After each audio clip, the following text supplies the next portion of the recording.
अस्सलाम वालेकुम नाजरीन, आज हम दो इश्यूज़ पर बात करेंगे। वज़ीर आज़म शहबाज शरीफ के दिल में आर्मी चीफ के बारे में वसवसे, भारत दूसरे ममालिक में टारगेट किलिंग कैसे करता है। तो नाजरीन, ये हैं हमारे आज के दो टॉपिक। उम्मीद है कि आप लोग खैरियत से होंगे। आपको 2025 मुबारक। और अल्लाह करे कि ये आपके लिए, पाकिस्तान के लिए, पूरी दुनिया के लिए ये साल मुबारक साबित हो। और आज जो है हमारे चैनल की भी पहली सालगिरह है। ज़ोडिएक साइन इसका कैप्रिकॉर्न है। आपको आई डोंट नो कि आपका स्टार्स पर कितना यकीन है। मेरा इतना यकीन से ज़्यादा दिलचस्पी है। मैं वैसे पूछता होता हूँ, जो मेरे दोस्त अहबाब हैं, मुझे उनका भी सबका आइडिया होता है कि किसका कौन सा स्टार है। तो अभी मैं इसकी सालगिरह के हवाले से सोच रहा था, तो मेरे जहन में यही बात आ गई स्टार के हवाले से, तो वो मैंने आपको बता दी। और बाकी ये है कि इसको, इस चैनल की ये खुशकिस्मती है कि आप लोगों का इसको बड़ा ना सिर्फ इतमाद हासिल है, बल्कि आप लोगों की मोहब्बत हासिल है। वो मेरे लिए एक बड़ा अनमोल सरमाया है। आप लोग मेरे पर एतमाद करते हैं तो मैं भी कोशिश करता हूँ, बल्कि ये कोशिश वाली बात नहीं होती, ये मेरी फितरत में है। यानी कि मैं आपके एतमाद को ठेस पहुँचा नहीं सकता। अगर आपकी मेरे से तवक्कुआत जो हैं वो हकीकत पसंदाना हो। बाज़ औक़ात ये है कि लोग अपने अंदाज में चीज़ों को देख रहे होते हैं।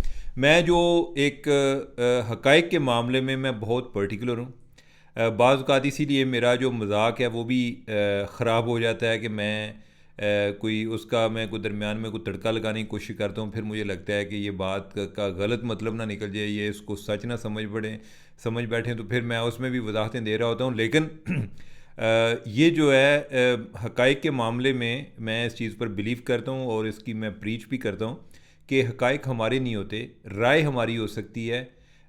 सब लोगों का एक अपना अपना पर्सपेक्टिव है। पर्सपेक्टिव को मैं बहुत वैल्यू करता हूँ। हर बंदे का देखने का, चीज़ों को, दुनिया को, सियासत को देखने का एक अपना एक ज़ाविया निगाह है जिससे वो देखता है। लेकिन जो हक़ाइक़ है ना, उनसे आपको नज़रें नहीं चुरानी चाहिए। और दूसरी कोशिश आपको ये करनी चाहिए कि आपका जो तज्ज़िया है ना, वो हक़ाइक़ की बुनियाद पर हो। मेरा एक अक्सर मुझे ये तजर्बा हुआ है कि जिस मामले में मेरे अपने पास हक़ाइक़ नहीं होते, तो उसमें मेरा तज्ज़िया भी गलत हो जाता है। क्योंकि जब मुझे आइडिया ही नहीं है कि किस तरह चीज़ें हो रही हैं, तो सिर्फ़ एक माजी का पैटर्न देखकर हम उसके बारे में कुछ ज़रूरी नहीं कि एक फ़ाइनल राय दे सकें।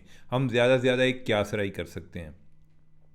तो लिहाजा ये है कि आप लोग अगर हम पर ट्रस्ट करते हैं, तो हम भी आपके ट्रस्ट को कभी कोशिश करते हैं कि उसको हर लिहाज से आनर करें, कभी इसको ठेस ना पहुँचे। तो आपका एतमाद, आपकी मोहब्बत, उम्मीद है कि ये साथ साथ हमारे साथ चलता रहेगा। तो नाज़रीन, अब हम अपने प्रोग्राम की तरफ आते हैं। तो जो मियाँ शहबाज शरीफ हैं, उन्होंने कोई, उनको ना एक, आप समझें कि जैसे आर्मी चीफ़ के साथ बहुत ज़्यादा मोहब्बत है, और फिर ना एक उनको डर भी लगता है कि जैसे होता है ना कि मोहब्बत में यानी कि जब लगता है कि कहीं इतनी ज़्यादा मोहब्बत है तो ये कभी मिलती नहीं है, यानी कि ये कहीं टूट ना जाए। आपको पता है ना, यानी कि इस तरह के मसाइल होते हैं। तो मियाँ साहब जो है ना, उनको भी होता है। और मियाँ साहब जो है, यानी कि उन्होंने तो बड़ी छुप छुप के मोहब्बत की है, बड़ी पुरानी की है। उनकी मोहब्बत दहाइयों पर मबनी है। कभी वो अपने एक दोस्त को साथ लेकर, कभी दूसरे को, बल्कि एक ही ज़्यादा दोस्त होते थे उनके साथ, चौधरी निसार, उनके साथ जाके वो अपने उस टाइम के आर्मी चीफ जो उनसे मिलते थे। इवन के जो जनरल मुशर्रफ हैं, उनका नवाज शरीफ जो है, उनके साथ मामला ख़राब थे, लेकिन वो शहबाज शरीफ के लिए नरम गोशा रखते थे। अब तो उस टाइम से जो चीज़ें आगे चली, और हम 2 स्टेप आगे जाके 4 स्टेप जो पीछे जाते हैं, अभी भी ऐसे ही मामला चल रहा है। तो उससे मुझे बाज़ का मुझे लगता है कि अगर जो जो शहबाज शरीफ विजन है, या जो इनका एक डेमोक्रेसी या गवर्नेंस के हवाले से है, वही अगर अडाप्ट कर लेते, हो सकता है को हम कोई हमारे यहाँ स्टेबिलिटी आ जाती है, और कुछ आता या ना आता। तो ये है कि उन्होंने जो बात की है शहबाज शरीफ ने, उन्होंने कहा है कि, और ये उन्होंने कल जो उड़ान पाकिस्तान के में बात की, जो कि इतनी आमतौर पे, बल्कि आमतौर पे क्या कि कोई ऐसा, कोई उसको किसी ने कोई लिफ्ट नहीं कराई, या बावजूद उसका कोई इतना जिक्र नहीं हुआ। तो उन्होंने कहा कि मुझे वसवसे आते रहते हैं, यानी कि माजी में जो ताल्लुकात है ना, कि जो एक आर्मी चीफ़ और वज़ीर आज़म की मोहब्बत अचानक वो नफ़रत में बदलती है, या दरमियान में जो दोनों साइड से जो कैदों का रोल प्ले करने वाले हैं, वो कोई दरमियान में आकर शुकूक व शुबात पैदा करते हैं।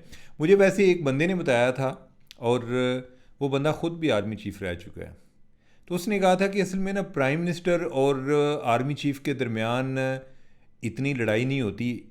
बेसिकली ये जो साथ वाले हैं ना वो लड़ाइयाँ कराते हैं कि वो सर जी वो वेख्या जी अज उन्होंने का यानी कि उन्हें अज किवें गल की है, या वो जो आए सन उन्होंने तुम बॉडी लैंग्वेज देखी है, ठीक है, ये जो करते हैं ना। अच्छा, फिर जो होता है कि जब आप एक एक की पोजीशन पर होते हैं ना, आप उस लिहाज से तनहा भी होते हैं। आपको एक दूसरे से पूछने से ज़्यादा आपको जो आपने है ना कोई चमचे कड़छे उन्हीं पर ट्रस्ट करना पड़ता है, और वो आपको जेन आपका ना दिन ब दिन ख़राब करते रहते हैं। और जी सर जी नहीं कि उन्हें फलाने ने अज गल की तो फलानी गल का की मतलब है, और उधर से मामला जो है वो फिर आगे बढ़ते जाते हैं। दूसरी साइड जो है वो सोचती है अच्छा इन्होंने मुझे पूछा तो है नहीं, अपने लेवल पर लगे हैं तो चलो इंजे, तो फिर इंजे से तो मामला ख़राब हो जाते हैं। तो वो उन्होंने कहा जी कि मुझे वसफ से आते रहते हैं कि माजी में आर्मी चीफ़ और जो वज़ीर आज़म है इनके दरमियान कभी को मामलात ख़राब होते हैं तो क्या यानी कि हमारे भी ऐसे ही होगा या डिफरेंट है।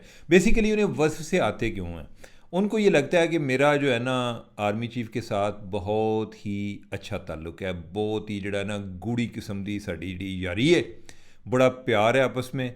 और फिर ये है कि लगता है कि शायद यार माजी में भी लोगों का प्यार होगा तो वो भी तो किसी तरह ख़त्म होगा ना, कोई हुआ होगा, किसी ने नज़र ना लगा दी हो। लेकिन वो कहते हैं जी कि अपनी सियासी ज़िंदगी में आर्मी चीफ़ और अदारे की जानब से इतना तावन पहले कभी नहीं दिखा। हाँ, तो ये भी उन्होंने क्लियर कर दिया। उन्होंने कहा जी कि माजी में जो भी था ना इतना नहीं हुआ कि जितना आसम मुनीर जो है इस जितना तावन कभी नहीं किया इन्होंने। और अच्छा, और ये मैं आपको पहले भी बात वैसे बताता रहता हूँ कि बल्कि अभी कल भी हम बात कर रहे थे कि ये जो हुकूमत है और जो इस्टेब्लिशमेंट है ये एक कश्ती के मुसाफिर है। तो लिहाजा एक की कामयाबी दूसरी की कामयाबी है, एक की नाकामी दूसरे की नाकामी तस्वर की जाती है। तो लिहाजा इनके दरमियान जो है ना इतनी इन्होंने घुट के जफ्फी लाई है, आप समझें कि जैसे इन्हें उसके दरमियान में से हवा भी नहीं गुजर रही, ठीक है, यानी कि वो इस तरह से आपस में जुड़े हुए हैं। अगरचे इन्हीं के बाज़ का जो है जब वन पेज फटते होते हैं तो पता नहीं चलता। इवन जो इमरान खान का और जनरल बाजवा का फटा था तो कोई हमें तो कोई एक दिन पहले भी नहीं आइडिया था कि फट रहा है, ठीक है, ऐसा फटा कि जनाब पूरी दुनिया में पता चला। लेकिन ये मुझे लग नहीं रहा कि वो फटेगा। ना इमरान खान जैसे मजाज के मालिक हैं शहबाज शरीफ, और दूसरा जो आसम मुनीर हैं इनके बारे में ये है कि ये एहसान याद रखते हैं। एहसान किस तरह याद रखते हैं, यानी कि उनको ये लगता है कि भाई एक तरह से इमरान खान उनको कब्र में उतार आए हुए थे। यानी कि उनका ये ख्याल था जी कि जो है ना आसम मुनीर इसको तो मैं कभी भी आर्मी चीफ़ नहीं बनने दूंगा। और यही कोशिश जो है वो जनरल फैज़ की भी थी। लेकिन एक तरह से मुझे ही हुआ ना कि जो सब कुछ हुआ, अदम एतमाद हुआ, ये सारी कहानियाँ बकवास है जो लोग आपको कह रहे होते हैं जी को बड़ी प्लानिंग नाल अदम एतमाद हुआ है। ऐसी कोई नहीं कि उसमें कोई ऐसा कोई इस्टेब्लिशमेंट की प्लानिंग नहीं थी। मैं पहले बात वैसे कर चुका हूँ, अब कभी ज़रूरत पड़ी तो फिर दोबारा करूँगा, लेकिन कोई ऐसी नहीं थी। यानी कि ये बड़ा एक हादसाती तौर पर मैं आपको बताऊँ हुआ है। इवन कि अदम एतमाद के बाद 3-4 दफ़ा कोशिश हुई है। जनरल बाजवा, नवाज शरीफ, इमरान खान तीनों चाहते थे कि इलेक्शन हो जाए, नहीं हो सके। हम जो है ना इनको समझते हैं कि ये बड़े जनाब क्या कहते हैं, हम इनको क्या कहते हैं, ओवर एग्जीरेट करते हैं इनकी स्ट्रेंथ को कि जी इन्हों की मर्जी तो बगैर पता नहीं हिलता। बाज़ का होता है कि कभी कोई एक इशू आ गया, कभी दूसरा इशू आ गया जो कि इनकी कुदरत से बाहर होता है, कि कोई IMF का इशू आ गया फॉर एग्जांपल, कोई कॉन्स्टिट्यूशनल इशू आ गया, कोई और इशू आ गया कि जिसको सॉल्व करते फिर टाइम चाहिए होता है। कभी कोई जो है यानी कि 3 बंदे मान रहे थे, कभी ये होता है जी कि एक बंदा दरमियान में से कहता है जी मैं नहीं मानता, 2 अभी भी मान रहे होते हैं। तो इस तरह के मसले मसाइल होते हैं। खैर एनीवे उन्होंने कहा जी कि इनका तावन असल है। अच्छा, ये बात फैक्ट है, इस टाइम इन दोनों का आपस में बहुत अच्छा है। और इनके बारे में मैं जो आपको बता रहा था ना कि जो एक मैं चीज़ों को एक रियलिस्टिकली देखने की कोशिश करता हूँ, यही जो वजह है ना कि इनकी एक इमरान खान anti-IK अलाइंस है बेसिकली एक। तो उस लिहाज से चांसेस यही हैं कि ना शहबाज शरीफ जो हैं वो नवाज शरीफ हैं कि उनसे कोई वो उनको फ़ील हो कि यार मैं तो बहुत बड़ा लीडर हूँ तो मैं आर्मी चीफ़ के साथ मेरी दोस्ती होनी चाहिए, या कि मेरा उससे एक मुझे पैट्रोनाइज़ करना चाहिए, और फिर ये है जी कि वो मेरे पूरे कंट्रोल में है या नहीं। तो शहबाज शरीफ जो है उनका ऐसे को मसले मसाइल भी नहीं है। तो चांसेस यही हैं कि इनकी आगे जोड़ी जो है ना चलेगी, जोड़ियाँ सलामत रहेंगी जनाब। और अभी जो एक मैं किसी एक एस्ट्रोलॉजिस्ट हैं जो समिया खान, उनके हवाले से मैं पढ़ रहा था। वो कह रही थी जी कि अगर ये जो कोई मेरे ख्याल मई तक, फरवरी से मई तक का, वो कह रही थी जी कि ये एक क्रिटिकल पीरियड है। अगर इस दौरान पाकिस्तान सक्सेसफुली आगे निकल जाता है तो फिर आगे सूरत हाल बहुत बेहतर है, यानी कि मुआशी लिहाज से। अल्लाह करे, हम तो क्या कहते हैं कि अच्छी ख़बरों के भूखे हैं इन अ सेंस के पाकिस्तान में बुरी ख़बरें जो है ना वो इस तरह है कि उनका जो है ना साया बहुत गहरा है और बड़ी देर से है। तो उस लिहाज से कोई अगर आए तो हम तो उसमें खुश होते हैं। अल्लाह करे कि कोई सूरत हाल जो है वो बेहतर हो। और जो ट्रंप फैक्टर है उसका भी बड़ा इंपॉर्टेंट रोल है। ट्रंप की अपने हवाले से फ़िक्र कम करें। ट्रंप ने अपने मुल्क के साथ जो करना है ना, मुझे उसकी फ़िक्र है। ठीक है, अमेरिका में हज़ार हामियों के बावजूद अमेरिका एक सॉफ्ट पावर के लिहाज से दुनिया का सबसे अच्छा मुल्क है। और यानी कि कई अच्छी चीज़ें हैं, यानी कि अमेरिका में एक एज आ वेस्टर्न डेमोक्रेसी होने के नाते भी यानी कि उनमें बहुत अच्छी चीज़ें भी हैं। लेकिन मुझे लगता है कि ट्रंप जो है ना इसने बेड़ा गर्क करना है इस मुल्क का। लेट्स सी कि क्या होता है। अब जो है यानी कि हम अपने दूसरे टॉपिक की तरफ आते हैं, और जो हमारा दूसरा टॉपिक है वो ये है कि भारत जो है ना, भारत इस टाइम पूरी दुनिया में बदनाम हो रहा है। क्यों? कि जो वो मुख्तलिफ ममालिक में जाके टारगेट किलिंग कर रहे हैं।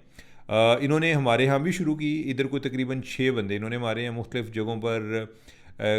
डस्का में मारा, एक उधर कश्मीर में मारा, लाहौर में कोई 2-3 मारे, कोई एक और बंदा, यानी कि इस तरह के कुछ मेरे ख्याल ओवरऑल कुछ 6 लोग हैं जो इन्होंने मारे हैं।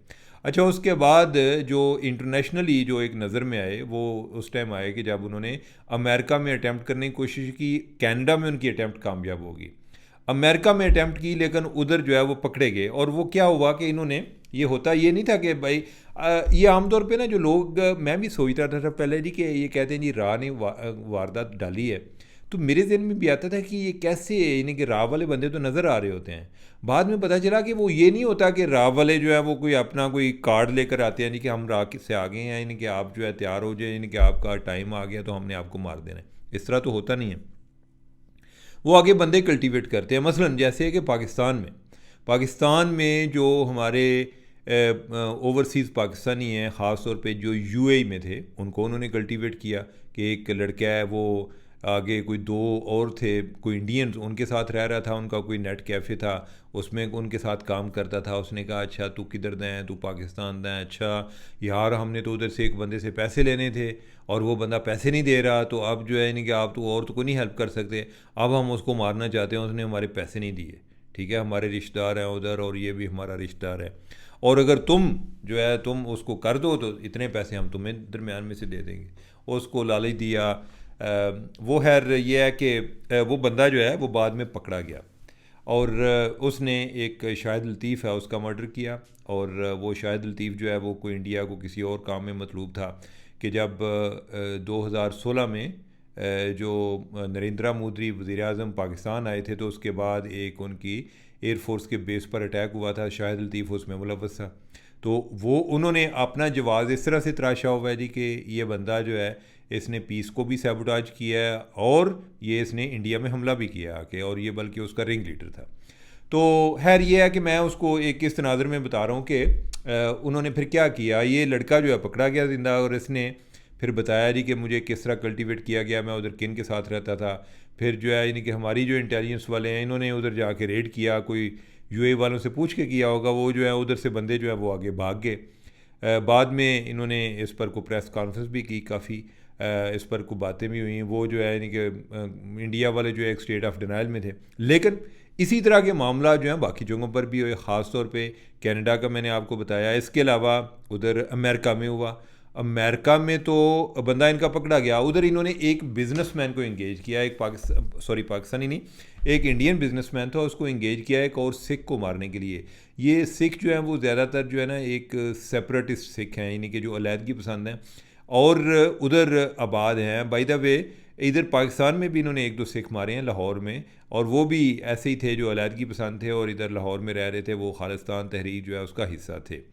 तो इन्होंने उधर बंदे को मारने की कोशिश की, लेकिन अमेरिका में पकड़े गए। पकड़े कैसे गए कि उधर एक बिजनेसमैन था, एक भारतीय नज़ाद बिजनेसमैन, उसको इन्होंने इंगेज किया, उसको बोला कि आप जो है इसके लिए कोई एक हायर असैसन तैयार करो। उसने फिर ये किया कि उसकी किस्मत माड़ी कि उसने जिस बंदे से रब्ता किया वो जासूस था। बेसिकली ये है कि वो उसको पहले ही शक था, वो उसकी ड्यूटी इस पर लगी हुई थी, और वो उधर की जो जो लॉ इन्फोर्समेंट की एजेंसी है, बल्कि जो उनके ड्रग्स के मामलात को डील करते हैं, अमेरिका की ड्रग इन्फोर्समेंट एजेंसी, उसका बंदा था। इसने उससे रब्ता किया जी कि मुझे एक हार्ड असैसिन चाहिए। उसने पूछा कि किस लिए चाहिए, इसने सारा वाक़या बयान कर दिया। उसके बाद फिर जो है वो बंदा भी पकड़ा गया और उस पर केस चल गया। तो उनके पास एक बड़ी स्ट्रांग एविडेंस है कि किस तरह इंडिया ने उधर ये वारदात डाली है, डालने की कोशिश की, वो कर नहीं सका। उधर जो है कनाडा में मरवा दिया। इधर पाकिस्तान में जो है इनके इधर भी इनकी कोई वारदातें ज़्यादातर इसी तरह हैं कि कोई और लोग जो हैं वो कल्टीवेट किए गए। इवन हाफिज़ सईद पर जो अटैक किया गया उसमें जो लोग इन्वॉल्व थे सारे पाकिस्तानी थे, इत्तेफाक से सारे दुबई में रह कर आए हुए थे, और इनका जो आपस में नेटवर्क बना हुआ था, इनका भी जो ताल्लुक था उधर दुबई से ही था। अनफॉर्चुनेटली बाज़ का लोग इसमें अनजाने में ट्रैप भी हो जाते हैं। खुदारा अपने आप को ज़रा क्या कहते हैं कि आंखें खोल के चला करें, आंखें खोल के देखा करें, आंखें खोल के लोगों से बात किया करें। और ये जो इवन फेक न्यूज़ की आपकी प्रैक्टिस हो जाए ना, तो आप बाकी मामलात में भी बड़े क्रिटिकल हो जाएंगे कि फ़लाँ बंदा मुझे क्यों इन्वॉल्व करना चाह रहा है। आपके ज़हन में क्वेश्चन आने चाहिए कि वो ये जो कह रहा है कि भाई मेरे पाकिस्तान में कोई दोस्त हैं या जानने वाले हैं, वो पैसे नहीं दे रहे, इसके पाकिस्तान में हो सकते हैं या नहीं हो सकते। इन सारे सवालों पर सोचने की ज़रूरत है। लेकिन जब असल में किसी को लालच आ जाता है ना, तो लालच में वैसे ही जो है ना अकल पर पर्दे पड़ जाते हैं, जो इस तरह इनका हुआ। उधर एक अमेरिका में एक यूनिवर्सिटी के एक प्रोफेसर है जो कि भारती जो एक क्या नाम है, जो इनकी असैसिनेशंस की एक्टिविटीज़ हैं इनको वो ट्रैक करता है। और उसका ये ख्याल है, उसने कहा जी कि जो इंडिया की रॉ है वो जिस अंदाज में वो कर रही है इस टाइम, रॉ वाले इधर पाकिस्तान में या बाकी जगहों पर, इनका जो स्टाइल है वो बिल्कुल मुसाद की तरह है, जो कि इसराइली इंटेलिजेंस एजेंसी है, फॉरेन इंटेलिजेंस एजेंसी। मतलब ये है कि जो फॉरेन ऑपरेशन करती है, जो इसराइल के इंटरेस्ट को outside the Israel border protect करती है। और उन्होंने भी बड़ी बड़ी वारदातें की हैं, और उसमें फ़िल्में बनी हुई हैं कि किस तरह उन्होंने अर्जेंटीना से को बंदा उठाया, और एक जहाज़ जो है जहाज़ में लेकर आए उसको, और पता नहीं चलने दिया। वो पूरा जहाज़ जो है उसकी जो इंतज़ामिया उसको साथ उन्होंने इन्वॉल्व किया हुआ था। वो जो इनका हिटलर ने जो बंदे मारे थे और उसका जो आगे एग्जीक्यूशन टीम थी पूरी, उनको इन्होंने तलाश कर कर के ये बंदा जो है अर्जेंटीना में चला गया था, उधर से लेकर आए। लेकिन ये है कि ओवरऑल ज़्यादातर मौके पे वो सुराग नहीं छोड़ पाए, लेकिन बाज़ औक़ात उन्होंने भी छोड़ा। मसलन उन्होंने एक हमास का एक लीडर है उसको टारगेट किया इधर दुबई में, लेकिन यह है कि उधर कैमरों में पता चल गया, कैमरों में आ गया जी कि ये जो असैसिन है ये लोग थे, और उसका पता चल गया कि आगे इसराइल से थे। तो अब जो है जो रॉ वाले हैं, इन्होंने ज़्यादातर एक्टिविटीज़ ऐसे की हैं कि जिसमें उन्होंने कोई सुराग नहीं छोड़ा, लेकिन कुछ में जिधर उन्होंने छोड़ा उससे पता चल गया कि वो जो पहले भी वारदातें हो रही थी इन्हीं की हैं। अब इनके बारे में जो एक अमेरिकन मीडिया में बातें आना शुरू हो गई हैं, ये इस लिहाज से पॉजिटिव है कि ओवरऑल इन पर इस वाले से एक प्रेशर डेवलप हो रहा है, और इनकी जो एक्टिविटीज़ हैं वो इंटरनेशनलाइज हो रही हैं। तो नाजरीन, आज के लिए इतना ही काफ़ी। मुझे दें इजाज़त। अल्लाह हाफिज़।